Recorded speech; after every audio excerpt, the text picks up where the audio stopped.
Eduardo Sartelli, buen día, ¿cómo va? ¿Cómo te va, Hernán? Dudo que la desesperación sea muy intensa, salvo que la gente esté preocupada por llenar el espacio de esta columna con algo, pero bueno. Igual siempre es bueno que uno lo levante en el ego un poco. Mirá, yo te digo, hoy tenés un seguidor de la columna que la vino a escuchar en vivo acá. Pensó que llegabas y se vino a escuchar la columna acá. Y la semana pasada saludamos a Etienne, que se puso muy feliz que la hayamos incorporado, aunque sea en una partecita del bloque de Eduardo Sartelli. Así que, ojo que hay un grupete ahí que está a punto Siempre pasa que nunca falta un roto para un descosido, decía mi viejo. Así que... Bueno, escuchame, estábamos hablando de los ñoquis hace un rato, así que... Claro, bueno, si son los del 29, pues lo que pasa es que a mí las pastas mucho no. No, vos sos más del asado, sos de los míos. Sí, exactamente. Sí, está perfecto. Pero bueno, siempre hay algo para hurgar. Hoy temprano también te recordábamos, después de la fría relación entre el Papa Progre y el presidente de derecha. Y sí, hay que recordar que el Papa es peronista. Sí. Y en algún momento lo hemos dicho, es un síntoma no solo de la crisis de la Iglesia, sino de la crisis de la política mundial. Es un síntoma... la Iglesia ha sido el aparato ideológico del Estado, como diría el nunca bien ponderado Althusser, durante 2000 años. Desde que Constantino la declarara religión del imperio, la Iglesia Católica ha atravesado tres modos de producción distintos. O sea, sobrevivió al esclavismo, sobrevivió al feudalismo y desde que el capitalismo existe, después de alguna serie de problemas en la relación inicial, ha sabido acomodarse y ser un aparato ideológico del capitalismo. Y en ese sentido es muy, pero muy... ya lo hemos dicho varias veces, es muy pero muy sintomático porque la Iglesia es como para el buen aparato del Estado, como buen aparato ideológico, es un oído muy atento a la situación social. Si bien es cierto que también hay un ala de la Iglesia que está, que uno diría más de derecha, que está más ligada o tiene el oído más atento a otras cosas, está claro que la ideología de la conciliación de clases desde San Cayetano para acá es una de las tareas centrales y es el elemento que le ha permitido a la Iglesia reconectarse con el capitalismo luego de una pelea inicial. Por lo tanto, un papa como Bergoglio es un síntoma. Y esta relación con Macri es síntoma de ese síntoma, es decir, para Bergoglio, como para el kirchnerismo, se viene la derecha en toda América Latina, además se viene la derecha probablemente en el mundo, o sea, imagino que este tránsito de Cristina a Mauricio o de la oposición del chavismo, de Maduro a la oposición en algún momento, o incluso el no a Evo en Bolivia, y el ascenso de Trump en Estados Unidos, son todos síntomas de un corrimiento del mundo hacia la derecha tras el fracaso de las variantes populistas y cosas cercanas. Y el Papa evidentemente está en esa línea, de ahí que el Papa es kirchnerista, claramente. Qué duro, ¿eh? Bien, bueno, perfecto, como corresponde para meternos en... Pero si es así, está defendiendo a patoteros, a ladrones y a sinvergüenzas. O sea, es kirchnerista, no hay mucho más que discutir. Digamos, uno puede insistir con que la prisión de Milagro Sala no corresponde, pero el Papa no le manda un rosario porque la pobre está presa. El Papa le manda un rosario por la misma razón que sale con cara de traste en la foto con Mauricio. Sí, él es el jefe de la oposición. Ahora, hoy, a ver... Perdóname, y hay un punto que es interesante. Hay que recordar que bajo el Papa, este Papa, hay una nueva iglesia militante, no solamente en términos religiosos, la disputa en los barrios con... los evangelistas y cosas por el estilo, sino en términos muy claramente políticos. O sea, el Papa va hacia la construcción de una democracia cristiana al estilo peronista de alcance mundial. Nosotros decíamos, parece mentira, ¿no? Pero Lo que en algún momento se había conseguido con el kirchnerismo parecía ridículo, pensar que el Papa estaba entronizándose en el Vaticano y que acá el progresismo todavía lo seguía repudiando, y que ahora que tenemos un gobierno de derecha, el Papa se lleva mal con ese gobierno de derecha, porque pone cara de traste, como vos decías. Claro, porque ¿Parece como el Papa primer paso para correr a la Iglesia del Estado, o en realidad no nos comamos el amague? Mira, varias cosas acá. Hay un punto en el cual Macri es un liberal y a la Iglesia no le gusta el liberalismo. La Iglesia puede ser de derecha, pero nunca va a ser liberal. Pero, ¿Macri es liberal al estilo argentino o es liberal al estilo mundial? Porque siempre tenemos que hacer esas aclaraciones, porque la lógica... yo te diría que Macri no es un conservador, ya lo hemos hablado. Sí. Es un liberal... digamos, tecnocrático, no llega a ser un liberal norteamericano, es un liberal reformista, pero no es un conservador. Y de hecho, digamos, me creería más cualquier legislación en relación al aborto, en relación a Macri, que en relación a Cristina. Y vos fíjate cómo toda la discusión de Cristina con el Papa, y la forma en que Cristina se subordinó al Papa, pasó por este lado, es decir, por el asegurarse de que el carácter laico del progresismo es un hecho secundario. ¿Entendés? No por casualidad la Ciudad de Buenos Aires tuvo un matrimonio igualitario mucho antes, y eso no le cayó bien. ¿Por qué el Papa nunca recibió a Massa? Porque Massa en ese punto era más liberal que Cristina. Entonces, hay un punto en el cual el Papa es un peronista, es decir, un reformista de derecha, conservador en términos morales, es eso. No es un conservador en términos económicos, es un conservador en términos morales, es decir, alguien que cree que la riqueza debiera estar mejor repartida para garantizar mejor el reino de Dios, digamos. Es decir, no al aborto, no a la política liberal hacia las mujeres y las minorías sexuales y cosas por el estilo.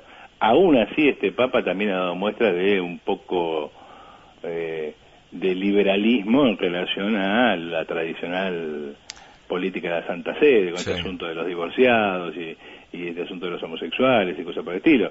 Pero bueno, a esta altura de partido, que un Papa llegue a decir los divorciados debieran volver, suena como progresista o de izquierda, solo para quien no recuerda el grado de carácter conservador que tiene la Iglesia Católica.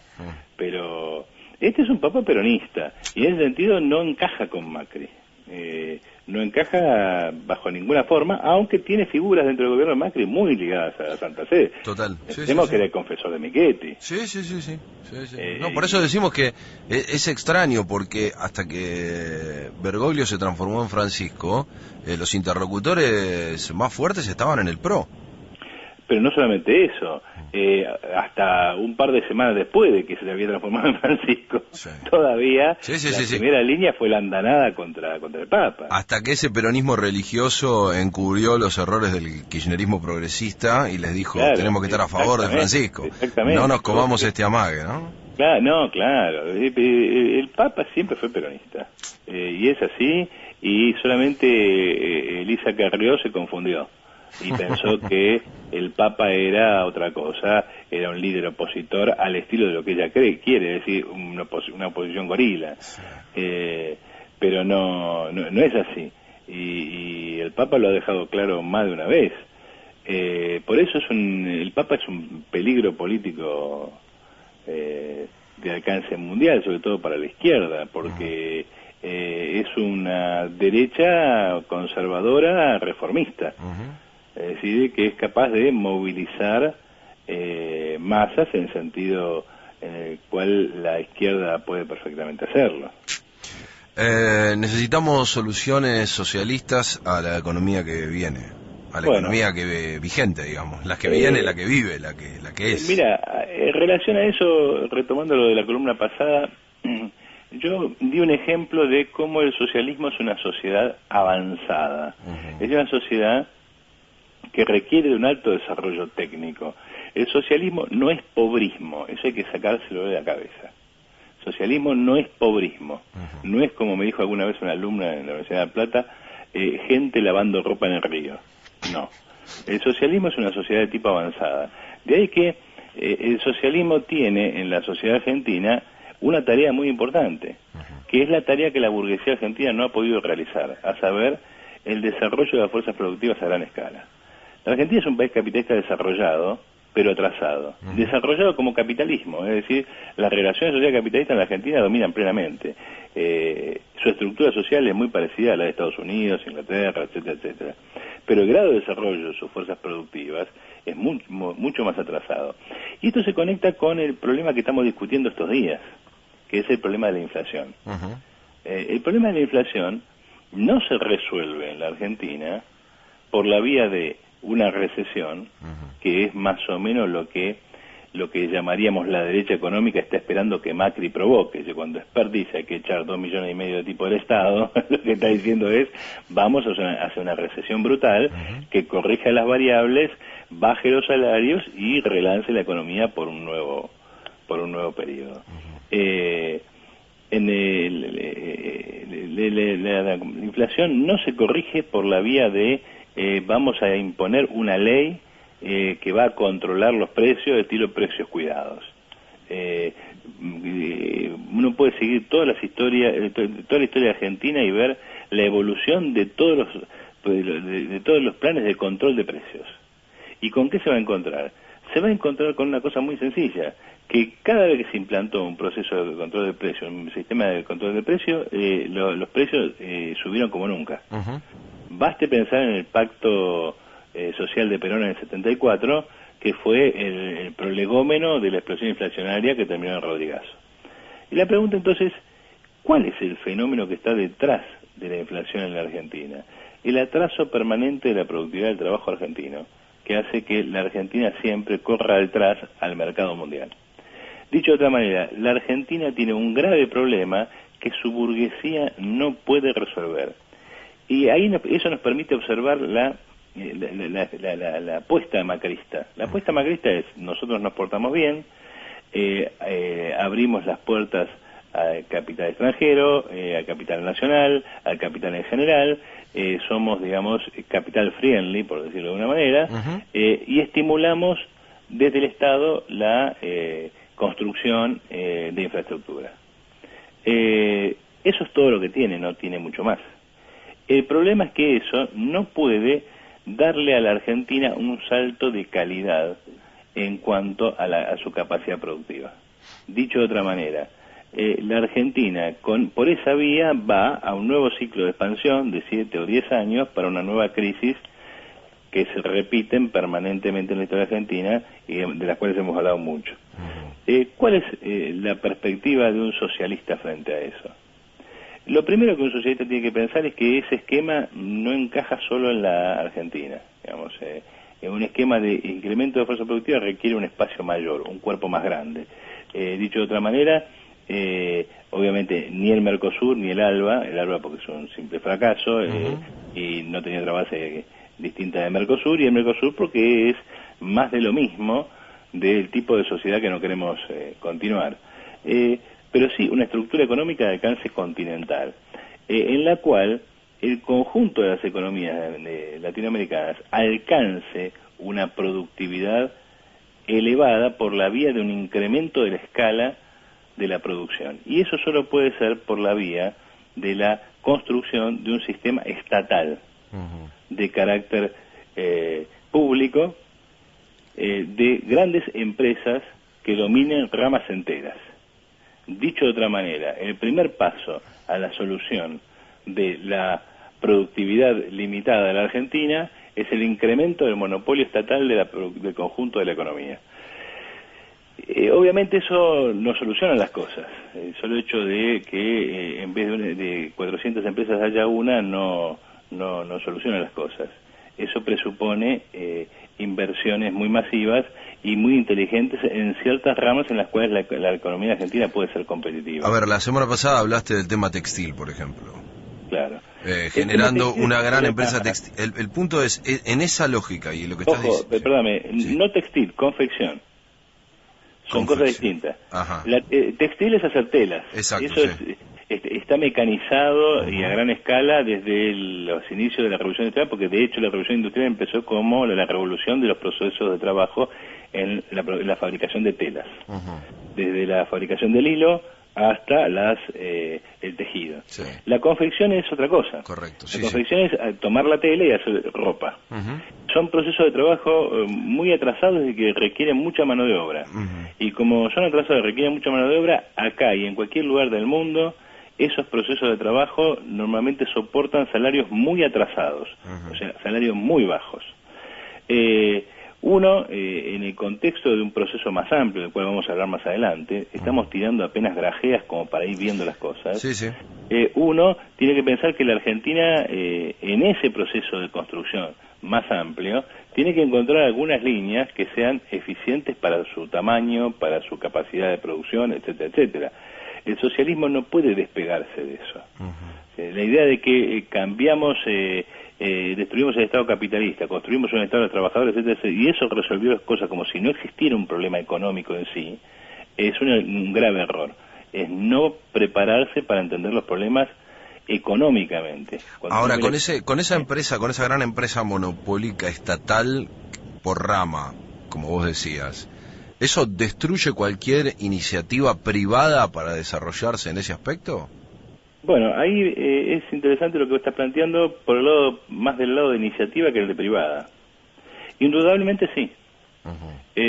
Lo que obliga a dos cosas. Primero, no se puede destruir lo que funciona si uno no tiene algo mejor, y no se puede construir sobre la base de la simple voluntad. Digamos, una economía que funciona y un sector económico que funciona solo puede transformarse en un sentido técnico-social si esa transformación da lugar a una productividad mayor y a un mayor resultado social. El problema es que en la Argentina, salvo el agropampeano, no funciona nada. Por lo tanto, no hay nada que perder con la estatización de la economía. Porque básicamente en la Argentina no funciona nada. Insisto, salvo el campo. Y el campo funcionaría mucho mejor en manos del Estado que en manos de los privados. Pero dejemos el campo para otro momento, que es otra discusión. Vamos a la pregunta que vos decías, la iniciativa. Y ahí hay dos cosas. Una de orden filosófico. ¿Qué sería lo privado en el capitalismo? Y yo te diría, ¿qué sería lo privado en el socialismo? Yo te diría el tema de la iniciativa personal. Y ahí hay un problema que siempre se ha planteado en relación a que el Estado ahoga la iniciativa individual. Es un planteo falso. Es un planteo falso. Podemos dar muchos ejemplos por ese lado. A ver. Me interesa porque yo tengo, o sea, visto este ejemplo que estás dando, imagino que no tendría sentido ningún tipo de iniciativa. Por ejemplo, para tomarlo como referencia en la confección, ¿sí?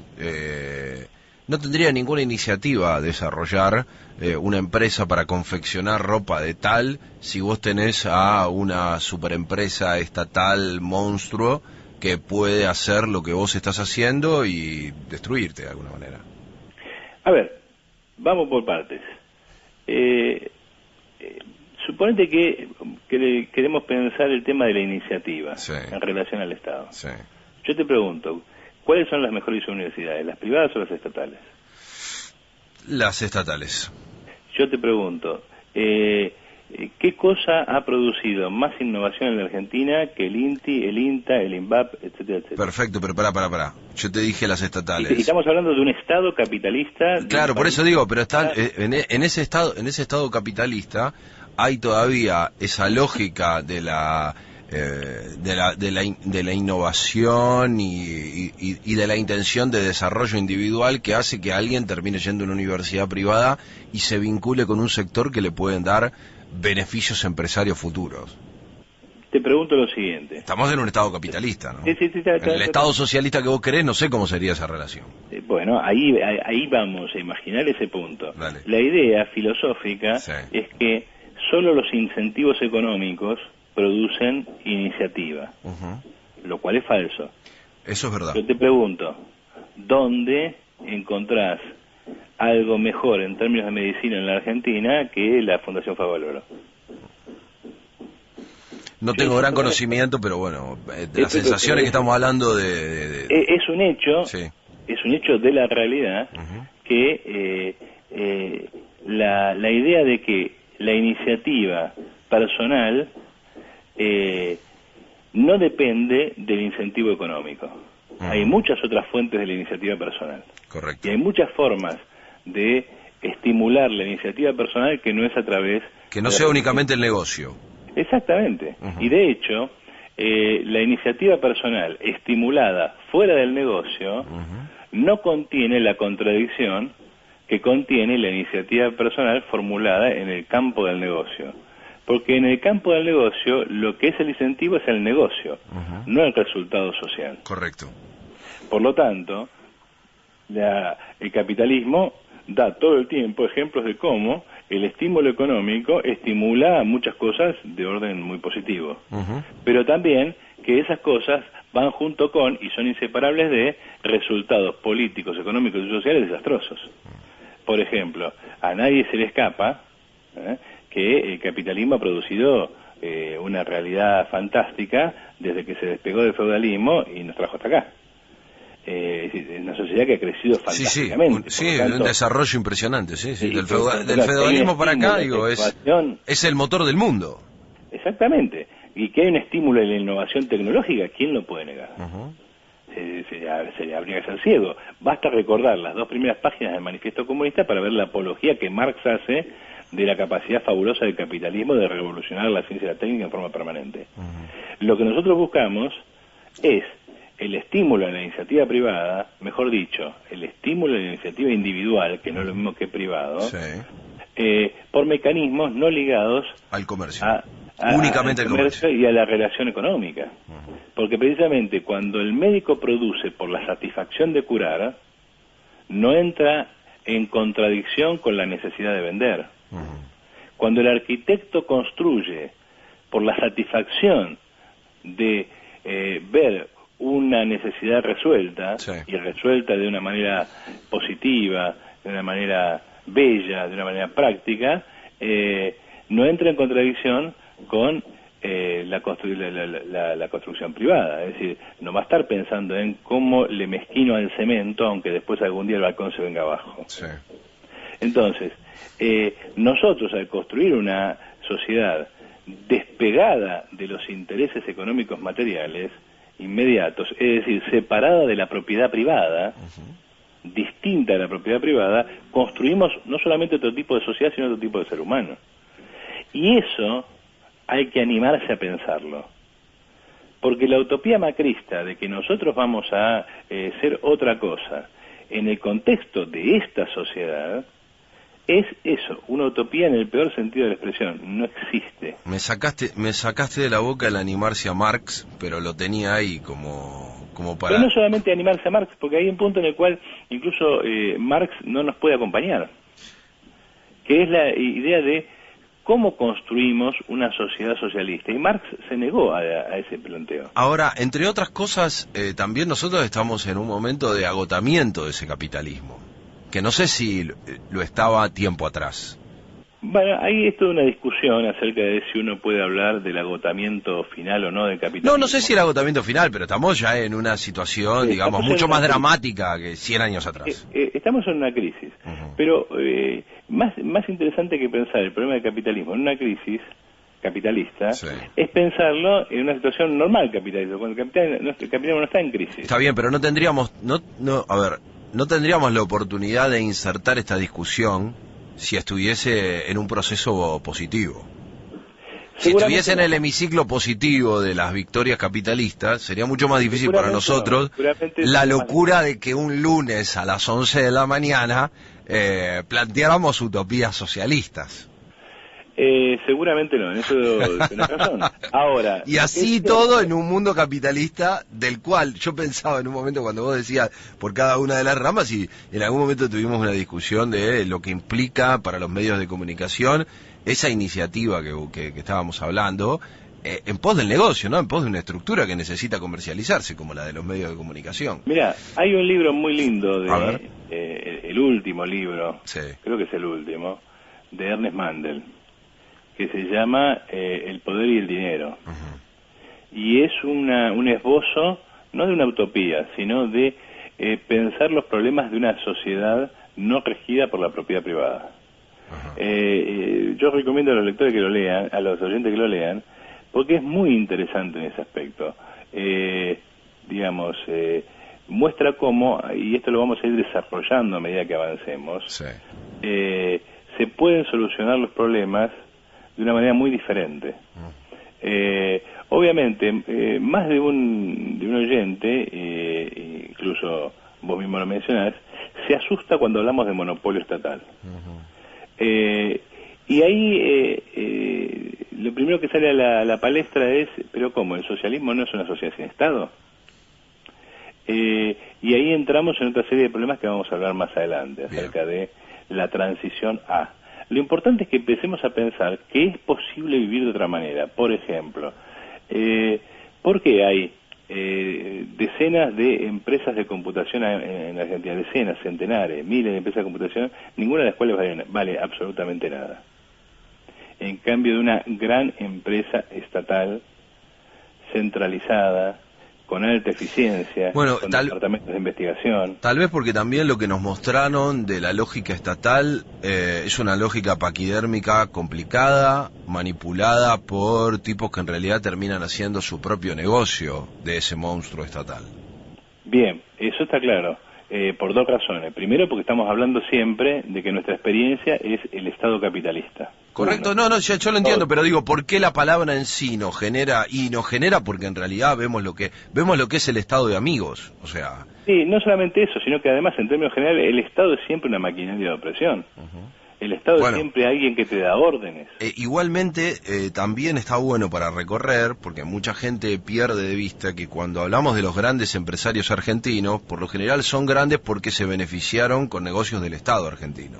No solamente de eso, sino que dada su naturaleza, no pueden vivir de otra manera. No, correcto. Bueno, esto porque, ¿sabés que se le escapa a mucha gente esta lógica de que los que se ven hoy como grandes empresarios empezaron a financiarse gracias a los negocios que le proporcionó el Estado argentino con dirigentes anteriores, con procesos que arrancaron, bueno. No solamente eso, desde la década de los 20, 30, la industria argentina vive gracias a los mecanismos por los cuales el Estado transfiere la renta diferencial. Bueno, a eso es a lo que me refiero. El Estado se endeuda.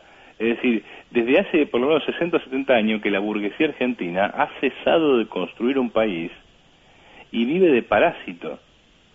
Por lo tanto, todas nuestras imágenes acerca del Estado argentino van a ser terribles. O sea, a ver, ¿vos te acordás del plan Megatel? Sí. Cuando asumió Alfonsín, yo les recuerdo a los oyentes más jóvenes, porque los que tenemos 50 años nos acordamos. Que era la única manera de pegar un teléfono. Que antes de eso, un departamento con teléfono valía sustantivamente más que un departamento sin teléfono. Sí. Hoy la idea de que vos te compras un departamento y te lo cobran más caro porque tiene teléfono suena un disparate. Es una locura, sí, completa. Llegó Alfonsín y organizó un plan para poner 1 millón de teléfonos. Y entonces mi vieja y mi viejo que viven en San Miguel, de casualidad la pegaron con el plan Megatel y durante muchos años fueron el único teléfono de 3 o 4 cuadras a la redonda. Obviamente, el que recuerda lo que era Entel, el que recuerda lo que es todavía hoy Ferrocarriles Argentinos, el que recuerda lo que es cualquier empresa del Estado argentino, recuerda lo que hace con el Estado una clase parásita. Y obviamente cuando uno dice vamos hacia la estatización, se asusta y dice no, yo eso no lo quiero. No quiero terminar como en Cuba o en Venezuela.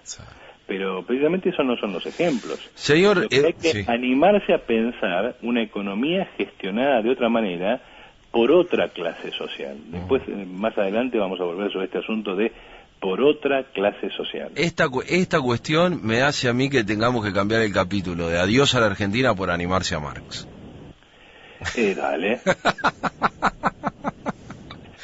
Porque finalmente esta Argentina a la que le decimos adiós porque no puede resolver estos problemas, entre otros. Está claro. Eduardo, te mando un abrazo, buena semana. Un abrazo grande para todos. Eduardo, te mando un abrazo, buena semana. Un abrazo grande para todos. Eduardo, te mando un abrazo, buena semana. Un abrazo grande para todos. Eduardo, te mando un abrazo, buena semana. Un abrazo.